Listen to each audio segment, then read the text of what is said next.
ಉಸಿರಾಟದ ತೊಂದರೆಯಿಂದ ಐಸಿಯುಗೆ ದಾಖಲಿಸಲಾಗಿತ್ತು. ಆದರೆ ಅಲ್ಲಿನ ಸಿಬ್ಬಂದಿಯ ಬೇಜವಾಬ್ದಾರಿತನದಿಂದಾಗಿ ಮಗುವಿನ ಹಾಸಿಗೆಯ ಮೇಲೆ ಇರುವೆಗಳು ಮುತ್ತಿಕೊಂಡಿವೆ. ಮಗು ನೋವಿನಿಂದ ಒದ್ದಾಡುತ್ತಿದ್ದರೂ ಯಾರು ಗಮನ ಹರಿಸಿಲ್ಲ ಎಂಬುದು ಪೋಷಕರ ಗಂಭೀರ ಆರೋಪವಾಗಿದೆ. ಈಗ ತಮ್ಮ ಮಗುವನ್ನು ಕಳೆದುಕೊಂಡು ಪೋಷಕರು ಕಣ್ಣೀರು ಹಾಕುತ್ತಾ ಆಸ್ಪತ್ರೆಯ ಮುಂದೆ ನ್ಯಾಯಕ್ಕಾಗಿ ಆಗ್ರಹಿಸುತ್ತಿದ್ದಾರೆ. ಇದು 1.25 kg ಐತೆ, ಆದ್ರೆ ಇದು ಸತ್ತೋಯ್ತು ಅಂತ ಕೈ ಕೊಟ್ಟರು. ಕಾರಣ ಅಂತ ಹೇಳ್ತಿಲ್ಲ ಸರ್, ಕಾರಣ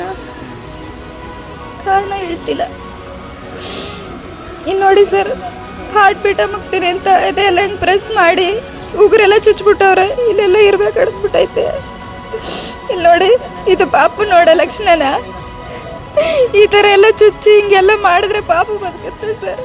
ಸ್ಥಳೀಯರು ಮತ್ತು ಮಗುವಿನ ಸಂಬಂಧಿಕರು ಆಸ್ಪತ್ರೆಯ ಆಡಳಿತದ ಮಂಡಳಿಯ ವಿರುದ್ಧ ಘೋಷಣೆಗಳನ್ನು ಕೂಗಿದ್ದಾರೆ. ಐಸಿಸಿ ವಾರ್ಡ್ಗಳಂತ ಸೂಕ್ಷ್ಮ ಜಾಗದಲ್ಲಿ ಇರುವೆಗಳು ಬಂದಿರುವುದು ಹೇಗೆ? ಶುಚಿತ್ವ ಕಾಪಾಡದ ಆಸ್ಪತ್ರೆಯಲ್ಲಿ ಮಗುವಿನ ಪ್ರಾಣ ತೆಗೆದಿದೆ ಎಂದು ಪೋಷಕರು ಕಣ್ಣೀರಿಡುತ್ತಿದ್ದಾರೆ. ನಮ್ಮ ಮಗುವಿಗೆ ಆದ ಪರಿಸ್ಥಿತಿ ಇನ್ನೊಂದು ಮಗುವಿಗೆ ಆಗಬಾರದು, ನಮಗೆ ನ್ಯಾಯ ಬೇಕು ಎಂದು ಪೋಷಕರು ಅಧಿಕಾರಿಗಳನ್ನು ಒತ್ತಾಯಿಸಿದ್ದಾರೆ.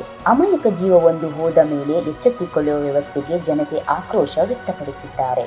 ಒಟ್ನಲ್ಲಿ ಬಡವರ ಪಾಲಿನ ಆಸ್ಪತ್ರೆ ಎನಿಸಿಕೊಳ್ಳುವ ಸರ್ಕಾರಿ ಆಸ್ಪತ್ರೆಗಳಲ್ಲಿ ಈ ರೀತಿಯ ಘಟನೆಗಳು ಮರುಕಳಿಸಿರುವುದು ದುರಂತವಾಗಿದೆ. ಈ ಘಟನೆಯ ಕಾರಣವಾದವರ ಮೇಲೆ ಕಠಿಣ ಕ್ರಮವಾಗುತ್ತಾ ಅಥವಾ ತನಿಖೆ ಹೆಸರಿನಲ್ಲಿ ಪ್ರಕರಣ ಮೂಲೆ ಗುಂಪಾಗುತ್ತಾ ಎಂದು ಕಾದು ನೋಡಬೇಕಾಗಿದೆ.